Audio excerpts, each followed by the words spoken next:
আসামের মন্ত্রী উনি কোনো ধরনের প্রতিক্রিয়া ব্যক্ত করেননি, আপনি ওনার উদ্দেশ্যে কি বলবেন? দেখুন, ওনার উদ্দেশ্যে আমি কি বলবো সেটা বলবো না। আমি যেটা বলবো, যেটা ঘটনা ঘটেছে এটা সাধারণত নিন্দনীয় এবং ধিক্কারজনক ঘটনা। যেখানে মানবতা, এই ঘটনার পরিপ্রেক্ষিতে বোঝা যাচ্ছে যে মানবতার বিন্দুমাত্র মানবতা শেষ হয়ে গেছে। কিন্তু তারা যদি এই নাবালক শিশু দুইটিকে যদি আটকে রেখে অভিভাবককে যদি তারা কবর দিত, বা এই তো পাশের গ্রাম, রাজনীতি তো পরের কথা, পাশের গ্রামের আমাদের প্রতিবেশী আছে, আমাদের প্রতিবেশী তো মিলামিশা তো থাকতেই হবে। আমরা একে অন্যের ঘুম থেকে উঠে আমরা একে অন্যের মুখ দেখতে হবে। হ্যাঁ, এখানে আমরা তো অমানসিক কাজ করলে হবে না। এটা যে ঘটনা ঘটেছে এটা টোটালি অমানসিক কাজ হয়েছে।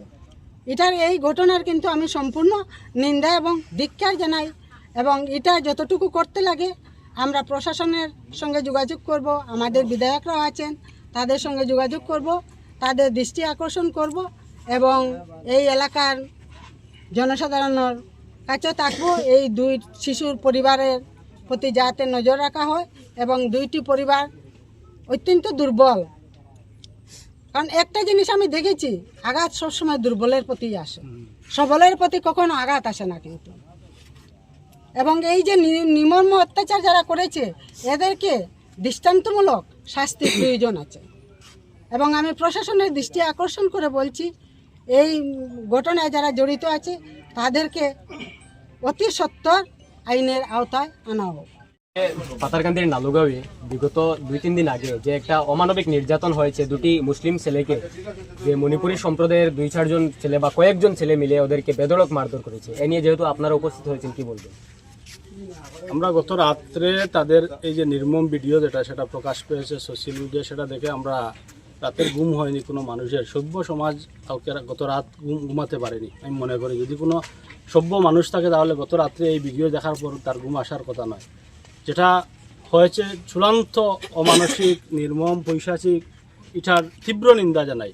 এবং প্রশাসন, যদি গণতান্ত্রিক দেশ হয়, দেশে প্রশাসন রয়েছে, তারা এখন পর্যন্ত এই নিষ্ঠুর কাণ্ডর কোনো প্রতিবাদ স্বরূপ যে মাত্র 2 জনকে শুনেছি আমরা অ্যারেস্ট করেছে, তার জন্য এই 2 জন মানুষকে ভিডিওতে দেখা গেল প্রায় 20-25 জন মানুষ, শতাধিক মানুষ হবে এমন ধারণা করা হয়েছে। তারপর 2 জনকে অ্যারেস্ট করে প্রশাসন কি বোঝাতে চাইছে? আমি প্রশাসনকে প্রশ্ন করছি যে এই নিরীহ মানুষকে মারার পেছনে কি উদ্দেশ্য রয়েছে এবং প্রশাসন কেন এখানে আপোষ করছে, তার জন্য আমি সন্দেহান। এবং আমরা চাই যে এই শান্তিকামী মানুষ করিমগঞ্জ জেলার, সেটার বিচার চাচ্ছেন মানুষ। এই নির্দয় কাণ্ডের একজন বাচ্চা ছেলেকে, 17 বছর নিচের ছেলেকে, তার গরু গৃহপালিত পশুকে 3টা গরু না পাওয়ার সূত্র ধরে এই গ্রামে খুঁজতে গিয়েছিল, সেখানে তাদের 3 জনকে মারা হয়েছে। এবং এই একটি ছেলেকে আমরা আজকে তার ঘরে এসেছি, 11টি গুলি করা হয়েছে, একদম জিরো ডিস্টেন্স থেকে এয়ারগান দিয়ে ইন্টেনশনালি করা হয়েছে, গুলি করা হয়েছে। এবং প্রত্যেকটি গুলি ভিতরে রয়েছে মানুষটির। হসপিটাল থেকে যে রিপোর্টগুলো এখন তার পরিবারের সদস্যরা দেখালো আমাদেরকে, সেটা সেই বন্দুকের গুলিগুলো বা সেই এয়ারগানের হোক আর বন্দুকের হোক, সেটা তো মানুষকে হত্যা করার জন্য করেছে। আজকে তাকে নির্মমভাবে হত্যা করার জন্য, এই ছেলে দুটিকে নির্মমভাবে হত্যা করার জন্য সেই গুলি করা হয়েছিল। আজকে কোনো ক্রমে তারা প্রাণ রক্ষা পেয়েছে, কিন্তু তারপরও মৃত্যুর সঙ্গে ওরা পাঞ্জা লড়ছে। এই ঘটনা হওয়ার পর থেকে প্রশাসন এখন পর্যন্ত 2 জন গ্রেপ্তার করেছে, ইতিমধ্যে আমরা জানতে পেরেছি। কিন্তু প্রশাসনের যে ভূমিকা, যেটা কিন্তু দ্রুতগতিতে হচ্ছে না, কি বলবেন? আমি প্রশাসনকে অনুরোধ করব যে শান্তি শৃঙ্খলা বজায় রাখার স্বার্থে যতটি মানুষ এখানে আছে সবটিকে ধরিয়ে দৃষ্টান্তমূলক শাস্তির দাবি জানাচ্ছি আমরা। কারণ এই নিরীহ 2টা ছেলে, ওরা নিজের গরুকে আনার জন্য গিয়েছিল, খুঁজতে গিয়েছিল। তাদেরকে মারার পিছনে কি রহস্য রয়েছে, তাদের মার্ডার করার জন্য যে রহস্য যে উন্মোচিত হয়েছে এই ভিডিওর মাধ্যমে। 1 তারিখ ঘটনা হয়েছে, কালকে যদি ভিডিও না আসতো তাহলে এই জেলার মানুষ, এই দেশের মানুষ এবং বিদেশের মানুষ দেখতে পারতো না যে এত নির্মমভাবে পাতারকান্দি সংলগ্ন একটি জায়গায় এই ঘটনা ঘটেছে। আজকে সেটা সোশ্যাল মিডিয়ার মাধ্যমে সেটা প্রকাশ পাওয়ায় মানুষ দেখেছে যে কি নির্মম কাণ্ড, মিয়ানমারে যে অবস্থা হয়েছিল তার চেয়ে ভয়ঙ্কর কাণ্ড এখানে ঘটানো হয়েছে। এই বিষয় নিয়ে আপনি এসপি মহোদয়ের উদ্দেশ্যে? আমি এসপিকে অনুরোধ করব যে আপনারা শীঘ্রই এই জঘন্য কাণ্ডের জন্য আপনারা এসে তদন্ত করে এবং সবাইকে, যারা জড়িত রয়েছে সবাইকে অ্যারেস্ট করার জন্য আমরা আবেদন রাখছি। এবং যাতে এলাকায় শান্তি সম্প্রীতি থাকে, তার জন্য শান্তি সম্প্রীতি বিবেচনা করে সবাইকে কালপিট দোষী যারা রয়েছেন সবাইকে অ্যারেস্ট করার জন্য অনুরোধ করছি। এখানে জাত ধর্ম জাতি কোনো কিছু নাই। এই অমানবিক কাণ্ডর জন্য এই জেলার প্রত্যেকটি মানুষ, শান্তিকামী মানুষ, তারা নিন্দা জানাচ্ছে এবং শাস্তির দাবি জানাচ্ছে। বলা প্রশাসন যদি বাকি যারা রয়েছে ওদেরকে যদি গ্রেপ্তার না করে তাহলে আপনাদের পক্ষ থেকে কোনো পদক্ষেপ আমাদের জেলা কংগ্রেস এবং আমাদের যারা রয়েছেন এই জেলার মানুষ শুভ নাগরিকরা তার সাথে আলোচনা হবে। বিধায়ক রয়েছেন আমাদের জেলা, মানে দুজন কংগ্রেসের বিধায়ক রয়েছেন এবং কংগ্রেস বিজেপি এখানে কোনো কথা নয়। আমি মনে করি প্রত্যেকজন আজকে এই জেলার একজন মন্ত্রী পেয়েছে, এই জেলায় ক্যাবিনেট মন্ত্রী পেয়েছে, উনার সমষ্টির একদম লাগোয়া, একদম উনার সমষ্টির পাশে এই নির্মম হত্যাকাণ্ড হয়েছে। এই যে মারধরের ঘটনা, মারাত্মক ঘটনা যেটা হয়েছে, 11 রাউন্ড গুলি হয়েছে তার উপরে, ছেলে দুটির উপর, তাদের মানে জন্য সবাই মিলে প্রটেস্ট করার প্রয়োজন। এই ধরনের দুষ্কৃতিকারীরা একসময় আজকে এক গ্রামের মামবাড়ির 2টা ছেলের জন্য করেছে, আরও একদিন তাদের গ্রামের আরও 2টি ছেলেকে মেরে ফেলবে তারা। সেদিন তারা কোথায় যাবে? আজকে ওদেরকে কোনোভাবে ছাড় দেওয়া যায় না। তাদেরকে আপনারা এবং সোশ্যাল মিডিয়ার মাধ্যমে আমি এই জেলার 4 জন বিধায়ককে, আজকে জেলার মন্ত্রী পেয়েছে, আমি মন্ত্রীকে মানে শুভেচ্ছা জানাচ্ছি। আর পাশাপাশি এই উনার আজকে শপথের দিনে আমি অনুরোধ করব যে আজকে জেলার জন্য ন্যায় বিচার পাইয়ে দিতে এই ছেলে দুটিকে উনি বিহিত ব্যবস্থা নেবেন বলে আমি বিশ্বাসী। বিরুদ্ধে আমরা এখানে আজকে প্রতিবাদে আমরা নামি। আমাদের একটাই দাবি হলো যে বরাক উপত্যকা শান্তির দ্বীপ, প্রয়াত ইন্দিরা গান্ধী বলেছিলেন বরাক উপত্যকার শান্তির দ্বীপ কে বা কারা এই বরাক উপত্যকার করিমগঞ্জ জেলার পাতাকান্দিকে কে বা কারা অশান্ত করার জন্য চেষ্টা করছে। ওদেরকে যেহেতু ওদের ভিডিও ক্লিপস রয়েছে, ওদেরকে চিহ্নিত করে আইডেন্টিফাই করে প্রত্যেকজন আসামিকে একজন করে চিহ্নিত করে প্রত্যেকজন আসামিকে করায়ত্ত করে আইনের সর্বোচ্চতম শাস্তির দাবি জানাচ্ছি। ইতিমধ্যে আমাদের পাতাকান্দি পুলিশ যিনি ইন্সপেক্টর যিনি রয়েছে, ওসি যিনি রয়েছেন, উনি অত্যন্ত কর্মতৎপর একজন ওসি। উনার নেতৃত্বে আমরা দেখেছি গতকালকে 3 না 4 জনকে অ্যারেস্ট করা হয়েছে, 4 জন অ্যারেস্ট করা হয়েছে। তাই আমরা বিশেষ করে পাতাকান্দি সমষ্টি তথা করিমগঞ্জ জেলার বিভিন্ন প্রান্ত থেকে আসা আগত মানুষরা এবং প্রতাপগড় জাফরগড়ের পক্ষ থেকে পাতাকান্দি ওসি মহোদয়কে আমরা এবং পাতাকান্দি সিডিএসপি তথা জেলা প্রশাসন, এসএসপি ম্যাডাম থেকে শুরু করে সবাইকে আমরা এই বৃহত্তর অঞ্চলের পক্ষ থেকে আমরা অশেষ ধন্যবাদ জানাই।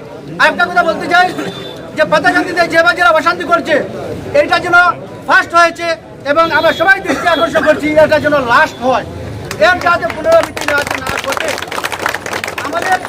আমরা আবার পুলিশ প্রশাসনকে আবারও ধন্যবাদ জানাই। ওদের নেতৃত্বে এখনো পাতাকান্দি এলাকা এখনো শান্তপ্রিয় এলাকা হিসেবে বর্তমানে প্রতিষ্ঠিত হতে যাচ্ছে। আজকের দিনে যদি করিমগঞ্জ টাউনে বা করিমগঞ্জ শহরে বা অন্য ধর্মাবলম্বী মানুষের প্রতি এরকম আক্রমণ হতো তাহলে হয়তো প্রশাসনের আওতার বাইরে পরিবেশ চলে যেত। যার কারণে আমরা প্রশাসনে আবারও দৃষ্টি আকর্ষণ করছি। আমাদের একটাই কোনো দাবি, এটা আমাদের কোনো পার্টিকুলারলি কোনো সংগঠনের দাবি নয়, আমাদের বৃহত্তর অঞ্চলের দাবি। হিন্দু, মুসলিম, বৌদ্ধ, খ্রিস্টান, জাতি, ধর্ম, বর্ণ নির্বিশেষে সবার একটাই দাবি, প্রত্যেকটা ধর্মের মানুষ, শান্তিকামী মানুষ, প্রত্যেকটা ধর্মের মানুষের এই বর্বর কাণ্ডকে নিন্দা এবং ধিক্কার জানাচ্ছে। সবার একটাই কোনো দাবি যে ভিডিও ক্লিপস দেখে যে বা যারা এই অ্যাটেম্পট টু মার্ডারের সাথে জড়িত ওদেরকে আইডেন্টিফাই করে প্রতিশোধ যাতে আমরা আজকে এখানে মেমোরান্ডাম দেবো, একটা সময়সীমার মধ্যে মেমোরান্ডাম দেবো। এই সময়ের ভিতরে যাতে করিমগঞ্জ জেলা প্রশাসন, পাতাকান্দি পুলিশ প্রশাসন যাতে করায়ত্ত করে আইনের সর্বোচ্চতম শাস্তি দেয়, এটাই আমরা দাবি জানাচ্ছি। ধন্যবাদ। নির্যাতন হয়েছে, যেহেতু আপনারা এই পরিবারে এখন এসেছেন, বর্তমান অবস্থায় কি সিদ্ধান্ত আপনারা উপনীত হয়েছে? আমরা ইতিমধ্যে এই গ্রামে এসে পৌঁছেছি। আমাদের সঙ্গে এসেছেন রামকৃষ্ণনগর বিধানসভা সমষ্টির ভারতীয় জাতীয় কংগ্রেসের প্রার্থী অ্যাডভোকেট সুরুচি রায় মহাশয়া। এখানে আমার এপি মেম্বার রয়েছেন, মণ্ডল কংগ্রেসের সভাপতি রয়েছেন, জেলা কংগ্রেসের সাধারণ সম্পাদক জিয়াউর ভাই রয়েছেন, আর অন্যান্য স্থানীয় রাতাবাড়ি গাঁও পঞ্চায়েতের প্রাক্তন সভাপতি, এক প্রতিনিধি দল আমরা এখানে এসেছি। আমরা সামাজিক যোগাযোগ মাধ্যমে আমরা ঘটনাটি আমরা প্রথমে দেখেছি। তো এটা যে আজ থেকে 3-4 দিন পূর্বে হয়েছে সেটা আমরা গতকালকে জেনেছি, যেটা 1 তারিখ ঘটনাটা ঘটছে। আমরা ভাবছি যে এটা গতকালকেই এই ঘটনাটা সংঘটিত হয়েছে। এটা আমি মনে করি যে এত অমানবিক একটা ঘটনা ইতিপূর্বে এই অঞ্চলের মানুষ কোনোদিন দেখেনি। সামান্য একটি ঘটনাকে কেন্দ্র করে যারা নির্মমভাবে আমি বলবো দুটা শিশু, প্রায় একটা 16-17 বছরের বাচ্চা, তাদেরকে যেভাবে নির্মমভাবে প্রহার করা হয়েছে, এমনকি আগ্নেয়াস্ত্র ব্যবহার করা হয়েছে। আমরা ভিডিওতে দেখেছি যেটা বন্দুকের নল দিয়ে এই ছেলেটার গায়ে বারবার শ্যুট করা হচ্ছে। এটা সভ্য সমাজে এর চেয়ে জঘন্য কোনো কাজ হতে পারে না। এরা আমি মানুষ বলবো না, এরা পশু আমি বলবো। এই কাণ্ড যারা করেছে, আমি শুনেছি এখানে এসে যে এই গ্রামের পার্শ্ববর্তী গ্রাম, যদি এখান থেকে এই দুটো ছেলে তারা গরু নিয়ে আসছে, তাদেরকে আটকে রেখে তাদের অভিভাবকদেরকে খবর দিয়ে তারা সেখানে নিতে পারতো। যে আমাদের পার্শ্ববর্তী গ্রামের ছেলেরা তারা যে এই যে গরু চুরি করে এনেছে বলে যে তারা যে অভিযোগ দিয়ে এই দুটো ছেলেকে নির্মম প্রহার করেছে, সেটা ক্ষমার অযোগ্য। এক কথায় সেটা ক্ষমার অযোগ্য। সেটা পুলিশ প্রশাসন এই পর্যন্ত কি ব্যবস্থা নিয়েছে আমরা জানি না। সামাজিক যোগাযোগ মাধ্যমে আমরা দেখেছি যে 2-4 জনকে গ্রেফতার করা হয়েছে। এটা দুজনের ঘটনা নয়। এটা পুলিশ প্রশাসন যদি চোখ মুজে বসে থাকেন, তাহলে আমরা জনসাধারণ চোখ মুজে বসে থাকবো না, পরিষ্কার কথা। এটা দুজনের ঘটনা নয়, সম্মিলিতভাবে অন্তত শতাধিক মানুষ সেখানে উপস্থিত ছিল। শতাধিক মানুষের উপস্থিতিতে নির্মমভাবে মাটিতে ফেলে এই ছেলে দুটোকে প্রহার করা হয়েছে। আগ্নেয়াস্ত্র ব্যবহার করা হয়েছে, বাড়ি বাড়ি অস্ত্র ব্যবহার করা হয়েছে, দা ব্যবহার করা হয়েছে, লাঠি সেটা দিয়ে তাদেরকে আমরা দেখেছি ভিডিওতে। তারপর পুলিশ যদি নিশ্চুপ থাকেন এবং যে দুইজনকে গ্রেফতার করে পুলিশ যদি তাদের দায়িত্ব এড়াতে চান, তাহলে সেটা গণ আন্দোলনে পরিণত হবে। আমরা বলে দিলাম সেটা।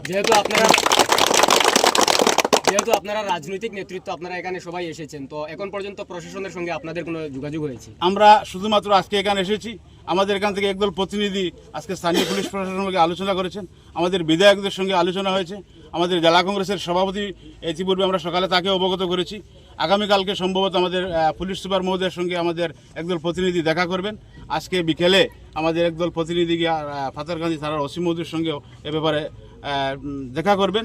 আমরা অপেক্ষা করছি যে এই যে ঘটনা আজকে সামাজিক যোগাযোগ মাধ্যমে যে কোনো একটি যখন ঘটনা ঘটে, মুহূর্তের মধ্যেই সেটা বহুলভাবে প্রচারিত হয়। এই ঘটনা কি আমাদের ডিজিপি সাহেব কি দেখেন নাই? সেটা কি এসপি সাহেব দেখেন নাই? সেটা কি আমাদের জেলার বিধায়ক যারা আছে তারা কি দেখেন নাই? রাজনৈতিক নেতৃবৃন্দরা কি দেখে নাই? সেটা কি শুধু আমরা দেখেছি না আপনারা যারা আছেন আপনারা দেখেছেন? সবাই যখন দেখেছেন, একটা ঘটনা যদি ঘটে, কেউ যদি এফআইআর না দেয়, তাহলে আইনের ভাষায় পুলিশ সমটো কেস নিয়ে সেখানে পুলিশ হাজির হতে পারে, পুলিশ তদন্ত করতে পারে, পুলিশ দোষীদেরকে করায়ত্ত করতে পারে। তাহলে আজকে আমরা অপেক্ষা করব। আইনের উপর আমাদের আস্থা রয়েছে, প্রশাসনের উপর ভরসা রয়েছে। আমরা দেখব প্রশাসন যদি তার সদর্থক ভূমিকা পালন করে, তাহলে আমরা সেটাকে স্বাগত জানাবো। আর পুলিশ যদি এক্ষেত্রে তাদের দায়িত্ব এড়াতে চেষ্টা করে, তাহলে সেটা গণ আন্দোলনের রূপ নেবে। ধন্যবাদ।